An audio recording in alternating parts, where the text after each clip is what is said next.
I had conversations with some workshops there, and these are probably on the edge of this, but I had a gentleman say to me, "Oh, I've been trying to build a website for 10 years and I haven't got around to it yet."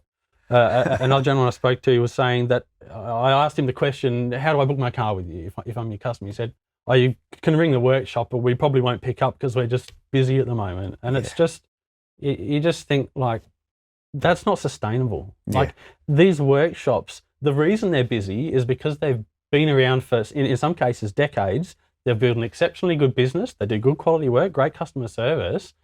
But by the time that it impacts them, it's going to be too late to make change. Like they need to get on the front foot with providing solutions, having a strong digital presence,